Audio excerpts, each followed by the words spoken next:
Ya, sahabat, ketemu lagi dengan Paijo beropini, alias opini Paijo. Selama ini tidak pernah nongol, kali ini mencoba untuk menampakkan diri. Mohon maaf karena peralatan yang belum memadai, jadi belum bisa nongol secara maksimal. Nah, kali ini pun dengan peralatan apa adanya, dengan audio yang kurang bersih dan kamera yang kurang baik, mencoba untuk menampakkan diri di hadapan saudara-saudara semua. Dari pinggir jalan, rakyat jelata di pinggiran yang beropini. Saudaraku, terima kasih banyak atas responnya selama ini, atas komen-komennya selama ini. Dan kali ini Paijo hadir akan mencoba membahas tentang isu terakhir yang berkembang di media streaming, termasuk di televisi nasional. Nah, Paijo yakin saudara-saudaraku semua sudah tahu berita itu, yaitu mencuatnya isu, digulirkannya wacana tentang pencalonan istri Kaisang Pangarep yang juga Ketua Umum PSI, suaminya ya. Lalu istrinya Kaisang ini Erina Gudono yang digadang-gadang dicalonkan menjadi calon Bupati Sleman di pilkada yang akan datang.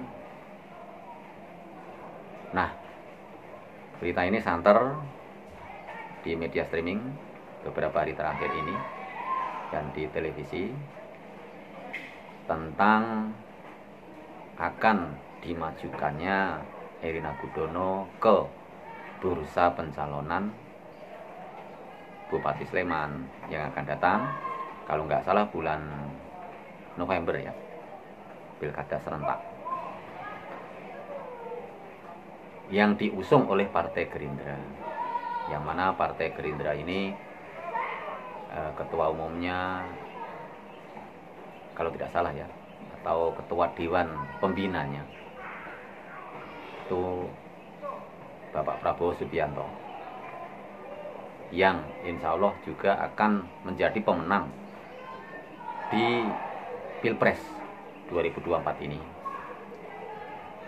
yang pengumuman resminya oleh KPU itu sekitar Maret, kalau tidak salah tanggal 20 yang akan datang.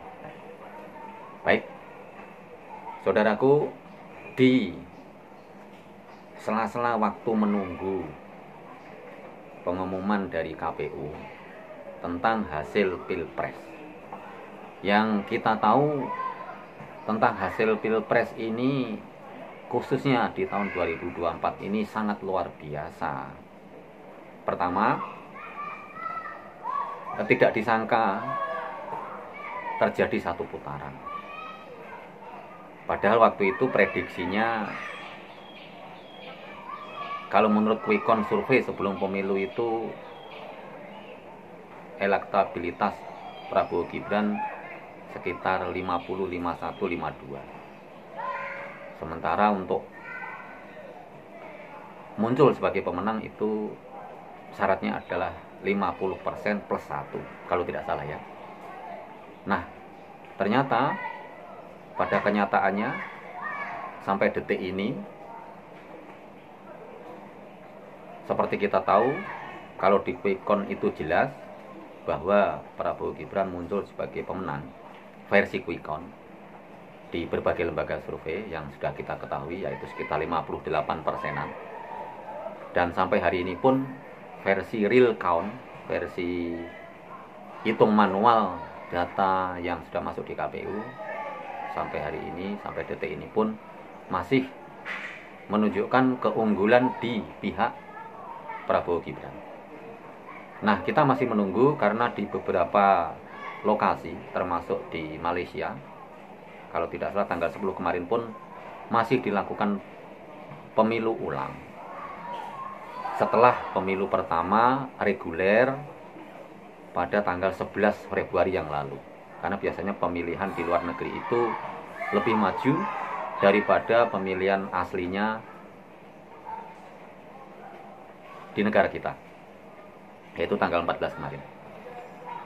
Nah, seraya menunggu hasil penghitungan manual dari pihak KPU, banyak sekali kejadian-kejadian bergulir, baik itu protes, baik itu prasangka-prasangka yang diluncurkan oleh berbagai macam pihak, baik itu pihak yang merasa dirugikan maupun pihak-pihak yang netral yang mengkritisi akan peristiwa Pilpres kemarin. Nah, pribadi Pak Ijo sebagai rakyat kecil yang tidak tahu apa-apa, yang tidak mengerti apa-apa, hanya bisa mengamati menurut versi Pak Ijo sendiri, menurut versi rakyat jelata, orang pinggiran yang tidak tahu apa-apa. Nah, kaitannya dengan peristiwa-peristiwa itu, masalah kecurangan, masalah ketidaknormalan demokrasi, masalah konon gara-gara bansos lalu pasangan A menang, kemudian pasangan B kalah. Nah, ini di luar daripada itu. Seiring dengan berjalannya waktu bergulir, nah kemudian biarkanlah hal ini mengalir sebagaimana mestinya, karena memang harus begitu. Kenapa demikian? Karena setiap pemilu itu menurut Pak Ijo rasa-rasanya kok pasti ada saja pihak-pihak yang tidak terima. Nah, terutama pihak yang kalah sudah otomatis. Ini bagian dari demokrasi, saudaraku. Jujur kalau Pak Ijo berandai-andai seandainya berada di pihak yang kalah misalnya, nah itu pun juga barangkali akan melakukan protes, barangkali akan melakukan hal yang sama, barangkali juga akan menuduh ini itu. Kenapa? Karena memang politik itu erat kaitannya dengan berbagai macam kepentingan. Konon katanya tidak ada yang abadi di politik selain kepentingan itu sendiri. Nah, Pak Ijo rasa itu wajar dan memang begitu, tidak dimanapun tentang perpolitikan. Walaupun dalam berpolitik itu konon diikat atau didasari oleh norma-norma dan etika, termasuk perundang-undangan yang mengikatnya. Nah, lepas dari itu semua, saudaraku, seperti kita ketahui di awal tadi, rencana pencalonan istri Mas Kaisang, yaitu Erina Gudono, menjadi calon Bupati Sleman di Provinsi Daerah Istimewa Yogyakarta ini juga mengandung banyak polemik. Konon dengar-dengar banyak pengamat, ya banyak cendekiawan, banyak ahli yang menuturkan opini-opininya, anggapan-anggapannya, dan itu bagian dari demokrasi, siapapun sah-sah saja. Nah, kemudian begitu pula kembali ke filosofi bahwa setiap warga negara itu berhak dipilih dan berhak memilih.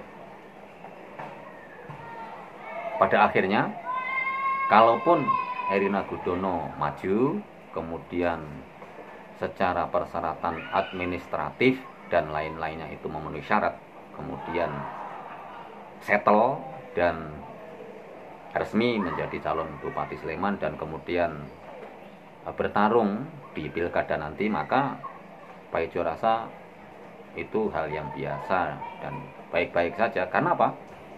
Semua kita berhak mencalonkan diri sebagai kepala daerah selagi itu tadi memenuhi persyaratan, termasuk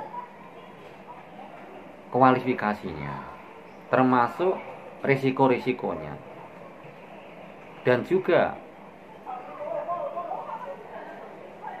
siap akan hasil daripada pilkada itu. Apakah menang ataukah kalah, kemudian bisa menerima. Nah, kebetulan di pemilu kada di tahun ini itu masih seperti yang lalu-lalu setelah amandemen undang-undang tentang pemilihan umum, termasuk pemilu kada, yaitu pemilihan langsung. Nah, pemilihan langsung ini otomatis yang memilih rakyat itu sendiri. Dengan demikian, hasil daripada pemilihan kepala daerah di Kabupaten Sleman nanti pun akan ditentukan oleh kondisi situasi psikologis masyarakat setempat. Dalam arti, bagaimana rakyat di Kabupaten Sleman khususnya menyikapi tentang wacana ini, kemudian kalau memang sudah pasti menjadi calon tetap, maka keputusannya adalah di tangan rakyat Sleman itu sendiri.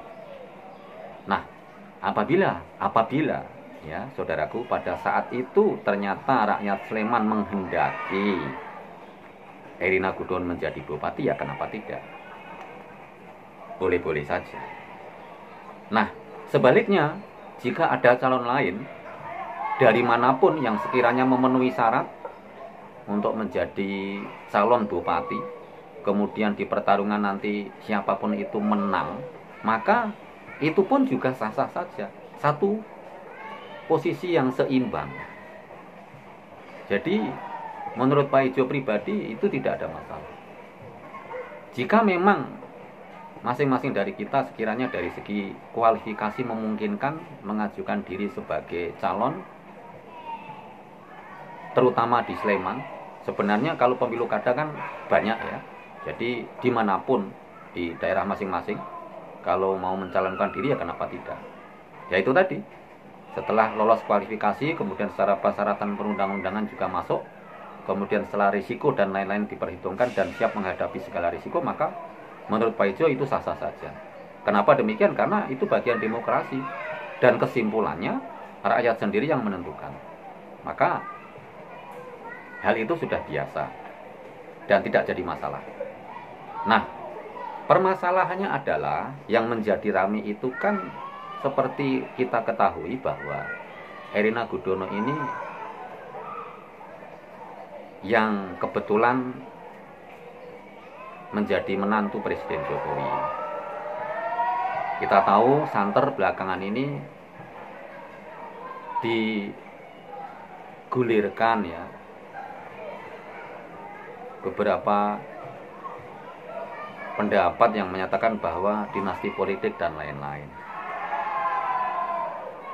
Tentang dinasti politik itu sendiri memang super jelimet menurut Pak Ijo. Sangat kompleks. Dan kita tahu ya, di mana-mana kan banyak. Tidak hanya di pemerintahan, tidak hanya di kepala daerah, di partai politik, di perusahaan pun. Ya kalau perusahaan swasta sih mungkin konon pemiliknya bapaknya atau ibunya atau pamannya ya kan, maka yang menjadi pejabat-pejabat terasnya saudara-saudaranya barangkali itu lebih tidak diusik lah ya, karena itu perusahaan swasta. Tetapi khususnya di pemerintahan memang menjadi sorotan, terutama karena di pemerintahan itu kan menjadi pejabat publik, menjadi pelayan masyarakat. Nah, maka dari itu akan lebih banyak disorot. Jujur, kalau menurut Pak Ijo, jikalau memang itu terjadi dan kemudian Erina Gudono seandainya ternyata kok masyarakat Sleman itu menghendaki lalu terpilih, ya itu bagian dari demokrasi juga kan begitu. Kemudian ya sah-sah saja bahwa dicap dinasti atau tidak, ya wong itu kan relatif ya. Ada yang menganggap dinasti itu keturunan darah secara genetik, kayak keturunan apa, raja ya, menurunkan tahta kepada anak kandungnya dan lain-lain. Nah, itu dinasti murni. Ada yang berpendapat begitu.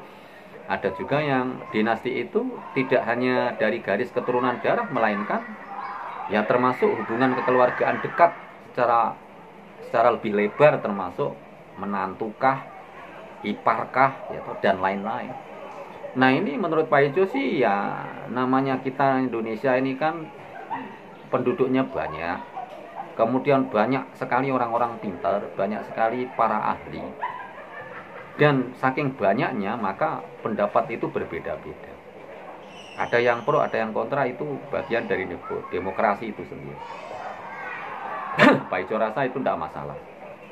Itu bagian dari ya proses perjalanan yang tidak bisa dihindari. Hanya saja agar supaya hal-hal demikian tidak menyebabkan rasa iri, benci, dengki, dan lain-lain, lalu menyebabkan permusuhan. Kemudian apalagi menyebabkan kerusuhan. Nah, ini yang perlu kita hindari. Saya kira kita setuju dengan hal itu ya. Ini mohon maaf agak berisik. Karena ada anak-anak main bola voli sambil bergerimis-gerimis. Baik, Pak Ijo lanjutkan mengenai topik pembicaraan kita kali ini. Bagaimana pendapat saudaraku semuanya mengenai hal ini? Tentunya bervariasi dan tentunya berbeda-beda. Nah, berbeda-bedanya ini ada dua kubu yang menonjol yang pasti, yaitu apakah pro atau kontra. Nah, kedua-duanya juga haknya sama. Kalau yang kontra otomatis tidak setuju, yang pro otomatis setuju dan tidak mempermasalahkan. Nah, ini Pak Ijo rasa juga monggo, begitu kan? Seandainya anggaplah bahwa ini politik dinasti atau ini tidak boleh kita biarkan. Misalnya ya. Kemudian seandainya Erina Gudono terpilih, Pak Ijo yakin juga sosok Erina Gudono ini setelah misalnya dinyatakan terpilih nanti, itu juga akan dengan bersusah payah mati-matian agar supaya membuktikan bahwa dirinya akan mampu menjadi seorang bupati. Kita tidak mempermasalahkan gender, setuju.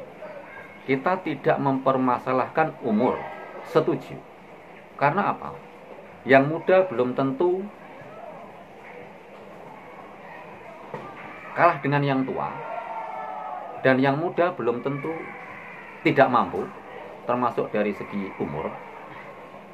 Oke lah, kita katakan dari segi pengalaman, dalam tanda kutip Erina memang belum memiliki pengalaman memimpin sebuah daerah. Kalau kita flashback ke belakang, seorang Gibran Rakabuming Raka juga awalnya belum punya pengalaman untuk memimpin sebuah daerah. Memang di dunia usaha beliau sangat luar biasa sebelumnya ya, karena memang dari awal terjun setelah menyelesaikan pendidikan formalnya. Nah, begitu pula dengan Erina Gudono ini.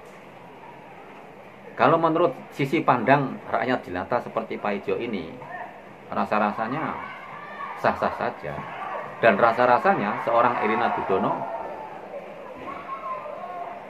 jika memang terpilih nanti, pasti akan membuktikan kepada masyarakat agar supaya masyarakat Sleman itu tidak kecewa. Akan membuktikan bahwa dirinya mampu untuk membawa kemajuan bagi Sleman. Nah, ini pasti. Kenapa? Karena satu, di awal wacana pencalonan sudah menuai polemik banyak pihak. Yang kedua, memang membawa nama besar keluarga Presiden Joko Widodo. Anggaplah ini juga antara dua sisi, yaitu menjadi beban moral secara pribadi bahwa kita harus mampu, begitu kira-kira. seorang Erina ini ya. Kemudian satu sisi, jikalau tidak mampu ya otomatis kan ada risiko psikologis yang harus ditanggung. Maka pasti akan berusaha dengan baik. Mohon maaf, ini bukan berpihak ke sana atau ke sini, tetapi ini murni wacana rakyat secara umum. Bahwa Pak Ijo sendiri juga hanya warga biasa yang sehari-hari yang penting bisa bekerja, mencukupi kebutuhan keluarga, kemudian hidup sehat begitu seperti masyarakat biasa ya, tidak punya keinginan yang aneh-aneh. Hanya saja mencoba menuangkan opini ya dalam hal ini, menyikapi mengenai wacana belakangan ini yang santer muncul di masyarakat. Beberapa tahun terakhir ini dunia streaming, dunia media sosial ya, yang konon dunia maya itu sangat luar biasa. Dan ini merupakan bagian dari perkembangan zaman yang tidak bisa kita hindari. Oleh karena itu, informasi demikian cepat. Semua dari kita warga negara Indonesia yang sudah bisa berpikir, kemudian sudah dewasa, punya hak memilih dan dipilih, Pak Ijo rasa ya sah-sah saja, monggo ya, apapun itu, termasuk opini-opini, mau setuju mau tidak, mau milih mau tidak, mau dipilih atau memilih ya kan. Saya rasa ini semua sudah ada koridor-koridor yang memang sudah ada pos-posnya. Oleh karenanya tidak perlu dipertentangkan. Bahwa dikritisi barangkali ya boleh, monggo, kenapa tidak, ini menjadi bahan masukan ya kan. Bahwa kemudian kok diwacanakan, ya kenapa tidak juga ya kan, begitu kan.